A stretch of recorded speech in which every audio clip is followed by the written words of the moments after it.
నమస్తే జిఎన్ఆర్ టీవీకి స్వాగతం. బులెటిన్ల ముందుగా హెడ్లైన్స్ చూద్దాం. రాజన్న సిరిసిల్ల జిల్లాకు కొత్తగా ఎన్నికైన సర్పంచులతో బీఆర్ఎస్ వర్కింగ్ ప్రెసిడెంట్ కేటీఆర్ సమావేశం. నాంపల్లిలోని బీజేపీ రాష్ట్ర కార్యాలయంలో సర్దార్ వల్లభాయ్ పటేల్ వర్ధంతి సందర్భంగా చిత్రపటానికి పూలమాలలు వేసి నివాళులర్పించారు.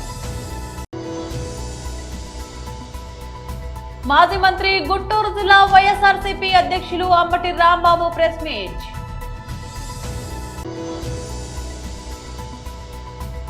ఢిల్లీలోనూ అదే సీన్, మెస్సీని చూసేందుకు పోటెత్తిన అభిమానులు. రాజన్న సిరిసిల్ల జిల్లాకు కొత్తగా ఎన్నికైన సర్పంచులతో బీఆర్ఎస్ వర్కింగ్ ప్రెసిడెంట్ కేటీఆర్ సమావేశం నిర్వహించారు. గౌరవ వేములవాడ నియోజకవర్గ ఇన్ఛార్జ్, మీ అందరికీ ఆప్తులు పెద్దలు శ్రీ చెల్లిమేడ లక్ష్మీ నరసింహారావు గారు, గౌరవ చొప్పదండి నియోజకవర్గ బాధ్యులు పెద్దలు మాజీ శాసనసభ్యులు సుంకె రవిశంకర్ అన్న గారు, గౌరవ కరీంనగర్ జిల్లా పరిషత్ మాజీ అధ్యక్షురాలు సోదరి శ్రీమతి తుల ఉమ గారు, గౌరవ రాజన్న సిరిసిల్ల జిల్లా పరిషత్ మాజీ అధ్యక్షురాలు సోదరి, అడ్డంగా గోడగడితే ఎట్లా తమ్మి జరుగురు తమ్మి జరుగురు ఇంకెనక జరుగు వాళ్ళ గనవండి అటు జరుగురా తమ్మి, సైడ్కు రాని దయచేసి, అట్లా అడ్డంగా గోడగట్టకురు జరుగురు.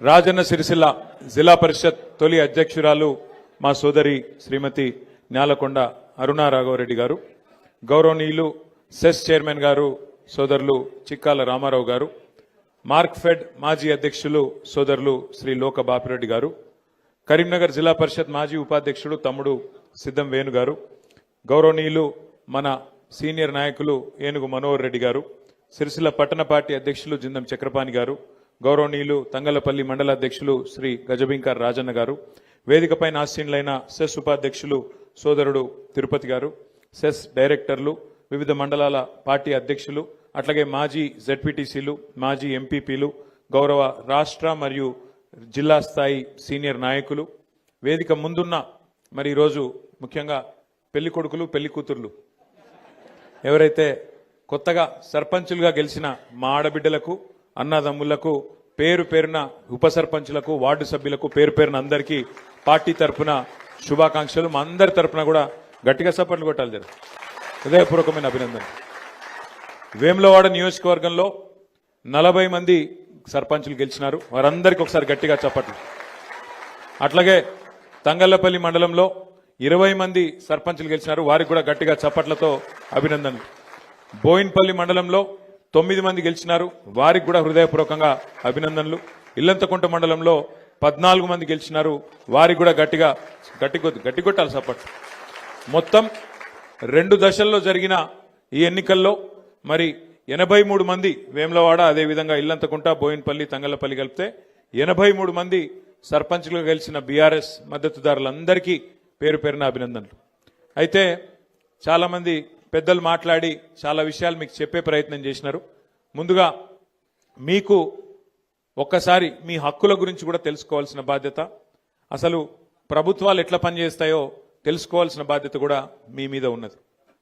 మొదటి విషయం ఏంటంటే, మీరు సర్పంచ్ అంటే ఈ రాష్ట్రానికి ముఖ్యమంత్రి ఎట్లనో సర్పంచ్ గారంటే గ్రామానికి పెద్ద దిక్కుగా, గ్రామానికి పెద్దగా సర్పంచ్ గారే ఉంటారు. నాంపల్లిలోని బీజేపీ రాష్ట్ర కార్యాలయంలో సర్దార్ వల్లభాయ్ పటేల్ వర్ధంతి సందర్భంగా చిత్రపటానికి పూలమాల వేసి నివాళులర్పించారు. సర్దార్ వల్లభాయ్ పటేల్ వారి యొక్క 75వ వర్ధంతి సందర్భంగా భారతీయ జనతా పార్టీ కార్యాలయంలో వారికి మేము పుష్పాంజలి అదేవిధంగా నివాళులు అర్పించడం జరిగింది. ఈ వ్యక్తి అయితే దాదాపు 560 చిన్న చిన్న రాజ్యాలని కలిపి ఒక మహాన్ భారత్ కింద తీర్చిదిద్దిన వ్యక్తి. మన హైదరాబాద్ స్టేట్ ఆ రోజుల్లో, అంటే ఇప్పుడు తెలంగాణ ప్రాంతము, దాంట్లో కొంత మహారాష్ట్ర, కర్ణాటక కొన్ని ప్రాంతాలతో పాటు ఉన్నటువంటి ఒక ప్రాంతం అంతా కూడా భారతదేశంలో భాగమై ఈరోజు మనం భారతీయులుగా గర్వంగా చెప్పుకునేటటువంటి ఒక రోజు వచ్చిందంటే, ఆనాడు నిజాం హైదరాబాద్ స్టేట్ని పాకిస్తాన్లో కలపాలనో లేకుంటే ఒక స్వతంత్ర దేశం కింద ప్రకటించుకోవాలనే ప్రయత్నం చేసే సమయంలో ఆపరేషన్ పోలో ద్వారా నిజాం తల వంచి హైదరాబాద్ స్టేట్ని భారతదేశంలో ఒక భాగం చేసినటువంటి వ్యక్తి సర్దార్ వల్లభాయ్ పటేల్ గారు. కాబట్టి ఎవరైతే ఈ యొక్క దేశంలో మొట్టమొదటి ఒక హోంశాఖ మంత్రిగా ఆ రోజు జవహర్లాల్ నెహ్రూ గారు ఒక మాట అన్నారు, మనం ఏదైనా రాజకీయంగా మనం ముందుకు పోవాలన్నా చేయాలన్నా ఎప్పుడైనా అవసరం పడితే రాజ్యాంగాన్ని కూడా మీరు పక్కకు పెట్టండి, మనం చూసుకుందాం అనే మాట మాట్లాడారు. దాని తర్వాత శ్రీమతి గాంధీ గారు రాజ్యాంగాన్ని కాలరాసి ఎమర్జెన్సీ డిక్లేర్ చేయడం జరిగింది. మరి నెహ్రూ గారిని ఎదిరించినటువంటి వ్యక్తి, రాజ్యాంగాన్ని కాపాడాలనే వ్యక్తి ఆ రోజు అన్నటి వ్యక్తి సర్దార్ వల్లభాయ్ పటేల్. సర్దార్ వల్లభాయ్ పటేల్ని కాంగ్రెస్ మర్చిపోయింది. ఎవరైతే రాజ్యాంగంని అవహేళన చేశారో, ఎవరైతే రాజ్యాంగాన్ని కాలరాశారో వాళ్ళని మాత్రమే కాంగ్రెస్ నేతలు పార్టీలు గుర్తుపెట్టుకుంటున్నాయి. ఈరోజు రాజ్యాంగాన్ని కాలరాసింది శ్రీమతి గాంధీ గారు. మరి ఆ రోజు ఎలక్షన్ కమిషను మాట్లాడుతున్నారు, మనం అపాయింట్ చేసింది వాళ్ళు.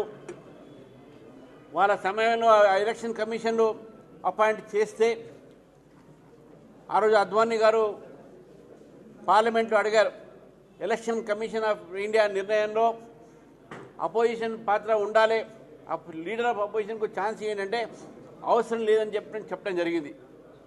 ఈరోజు అదే కాంగ్రెస్ పార్టీ నాయకుడు మమ్మల్ని పిలుస్తున్నారు కానీ మా ఒక అభిప్రాయం తీసుకోవట్లేదు. కనీసం మిమ్మల్ని పిలవడం జరుగుతుంది, మీరు అభిప్రాయం ఇస్తారా లేదా, ఎప్పుడైనా లిఖిత పిలువుగా ఇచ్చారా ఎవరు తెలియదు. మాజీ మంత్రి గుంటూరు జిల్లా వైఎస్ఆర్సీపీ అధ్యక్షులు అంబటి రాంబాబు ప్రెస్ మీట్ నిర్వహించారు. మెడికల్ కళాశాలల ప్రైవేటీకరణ నిర్ణయంపై వైఎస్ఆర్ కాంగ్రెస్ పార్టీ ప్రజా ఉద్యమాన్ని నిర్మిస్తున్నటువంటి తీరుని మీరు చూస్తున్నారు. దాని మీద మాట్లాడే ముందు వైఎస్ఆర్ కాంగ్రెస్ పార్టీ ఈ 18 మాసాల్లో అధికారం కోల్పోయిన తర్వాత ప్రజల యొక్క ప్రయోజనాలను పరిరక్షించడమే ధ్యేయంగా వైఎస్ఆర్ కాంగ్రెస్ పార్టీ అనేకమైన ఉద్యమాలను, పోరాటాలను చేస్తున్నది. ఈ 18 మాసాల్లో కూటమి ప్రభుత్వం అధికారంలోకి వచ్చిన తర్వాత హామీలు నిలబెట్టుకోకుండా పారిపోవటం కానివ్వండి, రైతులకు గిట్టుబాటు ధర లేకోకుండా చేసినటువంటి సందర్భంలో కానివ్వండి, ఫీజు రియంబర్స్మెంట్ విధానంలో కానివ్వండి, రెడ్ బుక్ రాజ్యాంగాన్ని అమలు చేసి ప్రజల్ని, సోషల్ మీడియా వర్కర్స్ని వేధించిన సందర్భంలో కానివ్వండి, రాజ్యాంగం ప్రసాదించిన హక్కులను కాలరాచేటటువంటి సందర్భంలోనూ ఎన్ని సందర్భాల్లోనూ వైఎస్ఆర్ కాంగ్రెస్ పార్టీ గలమెత్తి అనేక ప్రజా ఉద్యమాలను నిర్మించి ప్రజల్ని చైతన్యవంతం చేసేటటువంటి కార్యక్రమంలో ముందుకు వెళుతున్న సంగతి నేను మీకు ప్రత్యేకంగా చెప్పవలసిన అవసరం లేదు. ఆ కోవకు చెందిందే ప్రైవేటుగా ప్రభుత్వ రంగంలో నిర్మాణం పూర్తి చేసుకొని ప్రారంభించవలసినటువంటి మెడికల్ కళాశాలలను ప్రైవేటు పరం చేసేయాలనేటువంటి ఉద్దేశంతో, కమిషన్ల కోసం, తనకు కావలసిన వాళ్ళ కోసం కట్టబెట్టాలనే ఉద్దేశంతో పీపీపీ మోడల్ అని చెప్పి ఒక దుర్మార్గమైనటువంటి మోడల్లో తీసుకొచ్చి కాలేజీల్ని అమ్మేసేటటువంటి కార్యక్రమం చేస్తున్నారు. దీనికి వ్యతిరేకంగా వైఎస్ఆర్ కాంగ్రెస్ పార్టీ వివిధ దశల్లో ప్రైవేటీకరణకు వ్యతిరేకంగా అనేక కార్యక్రమాలు చేపట్టింది. నవంబర్ 12వ తారీఖున పెద్ద ఎత్తున ప్రతి నియోజకవర్గంలోనూ ర్యాలీలు నిర్వహించడం, ఎంఆర్ఓలను, డిఆర్ఓలని కలుసుకొని వారికి వినతి పత్రాలు సమర్పించేటటువంటి కార్యక్రమం చేసింది. ఆ తర్వాత ఈ రాష్ట్రంలో 1 కోటి సంతకాలను సేకరించాలని అందరి దగ్గరికి వెళ్లి ప్రైవేటు పరం అవుతున్నటువంటి మెడికల్ కళాశాలలను ప్రైవేటు పరం కాకోకుండా ప్రభుత్వ రంగంలోనే పనిచేసే విధంగా చంద్రబాబు నాయుడు గారి ప్రభుత్వం మీద, కూటమి ప్రభుత్వం మీద ఒత్తిడి తీసుకురావాలనే ఉద్దేశంతో 1 కోటి సంతకాలను సమీకరించాలనేటువంటి దృక్పథంతో వైఎస్ఆర్ కాంగ్రెస్ పార్టీ క్యాడర్ టోటల్గా ప్రజల మధ్యకు వెళ్ళింది. సంతకాల సేకరణ కార్యక్రమాన్ని చేపట్టింది. ఫుట్బాల్ దిగ్గజం లియోనెల్ మెస్సీ రాకతో దేశ రాజధాని ఢిల్లీలో సోమవారం ఉత్సాహభరిత వాతావరణం నెలకొంది. తమ అభిమాన ఆటగాడిని చూసేందుకు ఫుట్బాల్ ప్రేమికులు భారీ సంఖ్యలో అరుణ్ జైట్లీ స్టేడియానికి తరలివచ్చారు. ఉదయం నుంచే స్టేడియం వెలుపల బారులు తీరడంతో ఆ ప్రాంతమంతా అర్జెంటీనా జెర్సీ రంగులైన నీలం తెలుపుమయంగా మారింది. దేశంలోని వివిధ ప్రాంతాల నుంచి అభిమానులు ఢిల్లీకి చేరుకున్నారు. బ్యానర్లు, జెండాలు చేతబూని మెస్సీ మెస్సీ అంటూ నినాదాలతో హోరెత్తించారు. సాధారణంగా క్రికెట్ మ్యాచ్లకు నెలకొనే సందడి ఫుట్బాల్ కోసం కనిపించడం అందరినీ ఆశ్చర్యపరిచింది. 7 సార్లు బాలోన్ డిఓర్ విజేత అయిన మెస్సీని ప్రత్యక్షంగా చూడటం తమ జీవితంలో మర్చిపోలేని అనుభూతిగా మిగిలిపోతుందని పలువురు అభిమానులు ఆనందం వ్యక్తం చేశారు. భారీగా తరలి వచ్చిన అభిమానులను అదుపు చేసేందుకు అధికారులు పటిష్టమైన భద్రతా ఏర్పాట్లు చేశారు. అదనపు సిబ్బందిని మోహరించి స్టేడియం చుట్టూ ట్రాఫిక్ ఆంక్షలు విధించారు. షెడ్యూల్ కంటే ముందుగానే గేట్లు తెరవడంతో అభిమానులు క్రమ పద్ధతిలో లోపలికి వెళ్లగలిగారు. మెస్సీ మైదానంలోకి అడుగు పెట్టగానే స్టేడియం మొత్తం హర్షధ్వానాలతో దద్దరిల్లింది. ప్రతి ఒక్కరూ తమ మొబైల్ ఫోన్లలో ఆ అపరూప దృశ్యాన్ని బంధించే ప్రయత్నం చేశారు. వాస్తవానికి మెస్సీ ఉదయమే ఢిల్లీకి చేరుకోవాల్సి ఉన్న పొగమంచు కారణంగా అతడు ప్రయాణిస్తున్న ప్రత్యేక విమానం ఆలస్యమైంది. మధ్యాహ్నం ఢిల్లీలో ల్యాండ్ అయిన వెంటనే మెస్సీ నేరుగా లీలా ప్యాలెస్ హోటల్ కు చేరుకున్నాడు. అక్కడ ఎంపిక చేసిన కొంతమందితో గంట పాటు మీట్ అండ్ గ్రీట్ నేషనల్ లో పాల్గొన్నాడు. ఈ పర్యటనలో భాగంగా ఒక ప్రదర్శన మ్యాచ్, చిన్నారులకు ఫుట్బాల్ క్లినిక్, పలు ప్రైవేట్ సమావేశాల్లో పాల్గొనున్నాడు. ప్రస్తుతం జరుగుతున్న పంచాయతీ ఎన్నికల్లో పార్టీ బలపరిచిన అభ్యర్థుల గెలుపు కోసం పార్టీ శ్రేణులు సైనికుల్లా పనిచేయాలని పరకాల మాజీ ఎమ్మెల్యే చల్లా ధర్మారెడ్డి పిలుపునిచ్చారు. సోమవారం హన్మకొండ జిల్లా పరకాల నియోజకవర్గంలో నడికుడ మండలం నార్లాపూర్ గ్రామంలో బీఆర్ఎస్ బలపరిచిన సర్పంచ్ అభ్యర్థి పిల్లల తిరుపతి గెలుపు కోసం గ్రామంలో ఏర్పాటు చేసిన సన్నాహక సమావేశంలో వారు పాల్గొన్నారు. ఇవన్నీ ఎందుకు ఎవరైనా వచ్చి మాట్లాడితే కేసీఆర్ అప్పులు చేసాడు, కేసీఆర్ అప్పులు చేసి తెల్లారు లేస్తే టీవీ అని చెప్తే చాలు కేసీఆర్ అప్పులు చేసాడు మేమేం చేయాలి, కేసీఆర్ అప్పులు చేసాడు మేమేం చేయాలి, నా పొట్ట కూర్చొని నా దగ్గర పైసలు లేవు, నేను ఎక్కడ తెచ్చిస్తా, లేకపోతే నేను వాడికి తొండ లెక్కిస్తా, వీరికి లెక్కిస్తా, వాడిని అది చేస్తా, ఇవ్వానండి ముఖ్యమంత్రి మాట్లాడేది. ఇలా ఒక ఇంటి పెద్ద మనిషి డబ్బులు లేకపోయినా భార్య పిల్లలు చెప్పకుండా వ్యవహారం నన్ను నడిపిస్తాడు. ఊరికే ఇంట్లో కూర్చొని నాకేం పైసలు నువ్వు బయటకు అంటా భార్య అంటావా, ఊకే ఇంట్లో కూర్చొని పైసలు ఇంట్లోనే కూర్చొని అంటే ఏమంటే ఊకే ఎందుకు పెడతాము బయటకు ఉంటుంది. మన గుట్టు దాచుకొని వ్యవహారం చేయాలి. ఇలా మీ ఊళ్ళోనే ఒక ఎగ్జాంపుల్ చెప్తా. ఒక రైతుకు 5 ఎకరాలు ఉంది. మీ ఊళ్ళో ఎంతున్నామా ఎకరానికి? ఎంతున్నా ఎకరం ఇప్పుడు అందాదా? తక్కువనే ఉందా? 20 లక్షలకి ఎకరం ఉన్నది. ఒక తండ్రి 55 ఎకరాలు ఉన్నది అంటే కోటీశ్వరరాలే కదా. కోటీశ్వరుడు సడన్ గా తండ్రి చనిపోతాడు. బాధ్యత ఎవరికి వస్తుంది? ఆస్తి ఎవరికి వస్తుంది? కొడుకుకి వస్తుంది. కొడుకు వ్యవహారం తీసుకొని వీళ్ళు అప్పులు గారు మీకు ఒక నెల 2 నెలలు చూస్తారు. మీ నాన్న మా దగ్గర 5 లక్షలు తీసుకున్నా, నా దగ్గర 2 లక్షలు తీసుకున్నా, నా దగ్గర 10 లక్షలు తీసుకున్నా అని అందరూ రకం ఇంటికి వస్తారు. మా నాయన వేసుకున్న అప్పులు నాకు తెలియదు, నాకేం సంబంధం అంటే ఊకుంటారా? నువ్వు ఆయన ఆస్తి 5 ఎకరాలు తీసుకుంటావు, అప్పులేమో కట్టనంటావు. అప్పులు చేసి ఊరంతా తిరుక్కుని మా నాయన అప్పులు చేసి నేను కట్టాలంటే ఎవరుకుంటాడు? ఆయన ఎకరాలు కావాలి, అప్పులేమో వద్దు. ఇవాళ కేసీఆర్ గారు కూడా ఆస్తులను పెంచిండు, తెలంగాణ రాష్ట్రాన్ని విలువ పెంచిండు. తెలంగాణ రాష్ట్రంలో హైదరాబాద్ లో 1 ఎకరం తక్కువ 50 కోట్లు ఉంది.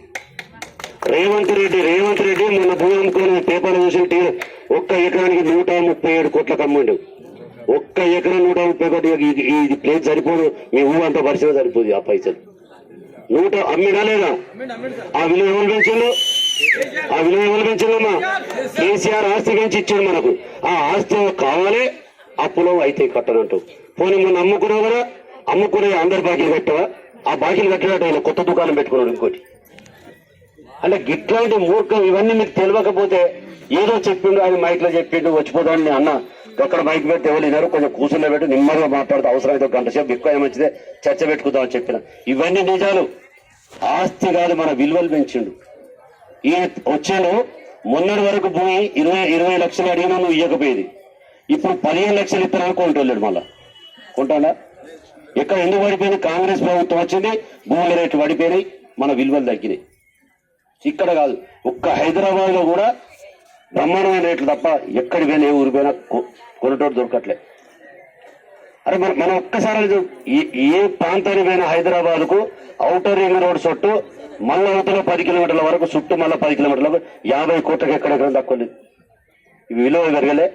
హైదరాబాద్కు మన ప్రభుత్వ ఆస్తి లక్షల ఎకరాలు ఉన్నది. 1 ఎకరం 2 ఎకరాలు కాదు. అది నవాబులు పరిపాలించిన హైదరాబాద్ కాబట్టి అప్పుడన్న భూములన్నీ మనకు హైదరాబాద్లో ఉన్నాయి. అంటే మనకు వాళ్ళు పెన్షన్ వేస్తారు, ఎందుకు ఇస్తారు? అమ్మిన భూములతోటి. లేదా ఈ మహిళలకు ఇస్తాను పైన ఎందుకు ఇస్తారు? గ్యాస్ మొద్దు ఎందుకు ఇస్తారు? ఇవన్నీ పేదవాడికి ఇవ్వడానికి కదా ప్రభుత్వం నడిపేది, సంక్షేమ పథకాలు ఇచ్చేది. ఇక చాలా మంది చాలా మాట్లాడతారు, ధర్మాడేదో చేసిండు, ఏం పోయింది ఏం కథ అంటే, అది ఏం చేసినావు ఏం కథ మీరు చూస్తా ఉన్నారు. ఒకటేసారి ఇట్లా అంటే మాయ చేసేది కాదు కదా. కనీసం మా పీరియడ్లో మేము పనులు చేసినామా లేదా చూడండి. పండించిన పంటను మీ కళ్ళాల కాడికి వచ్చి కరోనా పీరియడ్లో ఇబ్బంది పడతారు రైతులు, బయటికి వెళ్తారు అని చెప్పి కళ్ళాల కాడికి మా ప్రజాప్రతినిధులు, అధికారులు, ఎంఆర్ఓలతో సహా ఎంపీడీలతో సహా వచ్చి కాంటాలు పెట్టడం వాస్తవం కదా. రంగారెడ్డి జిల్లా మహేశ్వరం నియోజకవర్గంలోని మీర్పేట్ జిల్లెలగూడ చందన చెరువు వద్ద రాజా బహదూర్ వెంకటరామిరెడ్డి విగ్రహాన్ని మాజీ మంత్రి మహేశ్వరం ఎమ్మెల్యే సబితా ఇంద్రారెడ్డి ఘనంగా ఆవిష్కరించారు. ఈ కార్యక్రమంలో కాంగ్రెస్ పార్టీ రంగారెడ్డి జిల్లా అధ్యక్షులు TUFIDC చైర్మన్ చల్ల నరసింహారెడ్డి పాల్గొన్నారు.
రామిరెడ్డి గారి విగ్రహావిష్కరణకు వచ్చిన గౌరవనీయులు చల్ల నరసింహారెడ్డి గారు, ప్రభాకర్ రెడ్డి గారి ఆధ్వర్యంలో గౌరవ సోదరులందరూ కమిటీగా ఫామ్ అయిపోయి ఈ విగ్రహాన్ని ఆవిష్కరించుకున్నారు.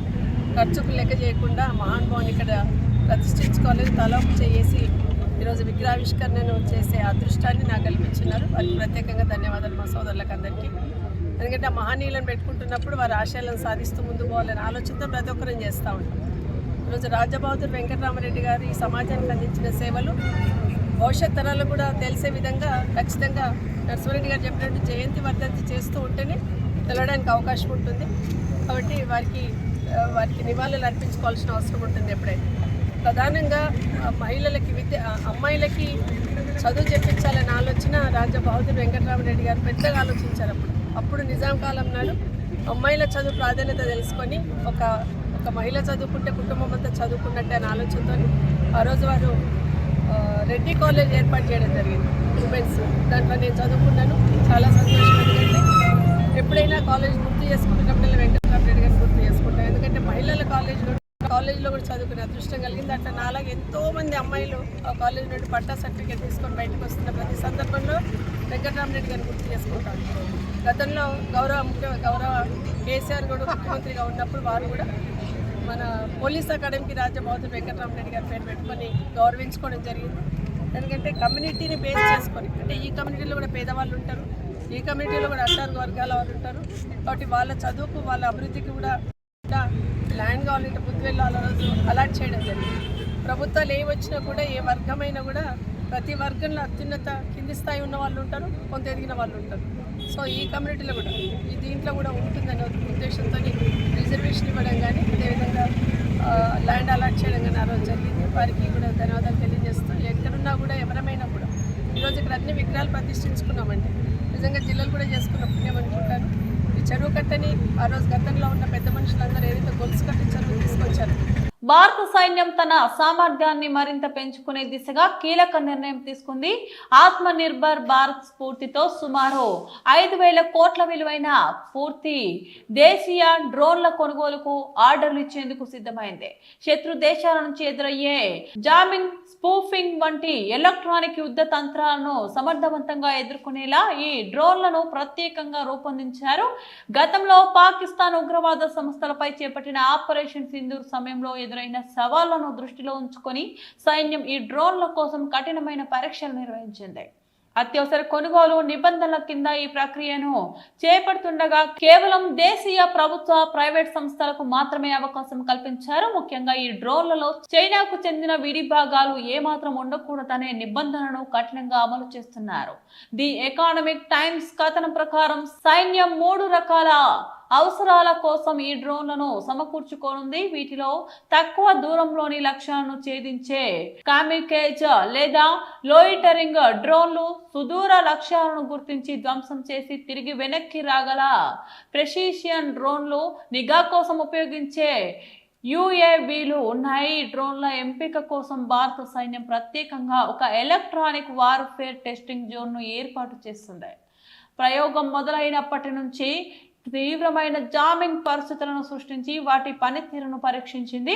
అలాగే ఎత్తైన పర్వత ప్రాంతాల్లో కూడా ఇవి ఎంత సమర్థవంతంగా పనిచేస్తాయో పరిశీలించింది. ఈ పరీక్షలో ప్రభుత్వ రంగ సంస్థ అయిన మ్యూనిషన్స్ ఇండియా లిమిటెడ్ అద్భుతమైన ప్రదర్శన కనబర్చి సుమారు 500 కోట్ల రూపాయల విలువైన లోయిటరింగ్ మ్యూనిషన్స్ కాంట్రాక్టుకు దక్కించుకుంది. ఈ భారీ కొనుగోలుతో భవిష్యత్ యుద్ధాల్లో భారత సైన్యం నిఘా, దాడి సామర్థ్యాలు గణనీయంగా పెరగనున్నాయి. బులెటిన్ ముగించే ముందు మరోసారి హెడ్లైన్స్ చూద్దాం. రాజన్న సిరిసిల్ల జిల్లాకు కొత్తగా ఎన్నికైన సర్పంచులతో బీఆర్ఎస్ వర్కింగ్ ప్రెసిడెంట్ కేటీఆర్ సమావేశం. నాంపల్లిలోని బీజేపీ రాష్ట్ర కార్యాలయంలో సర్దార్ వల్లభాయ్ పటేల్ వర్ధంతి సందర్భంగా చిత్రపటానికి పూలమాలలు వేసి నివాళులర్పించారు. మాజీ మంత్రి గుంటూరు జిల్లా వైఎస్ఆర్సీపీ అధ్యక్షులు అంబటి రాంబాబు ప్రెస్ మీట్.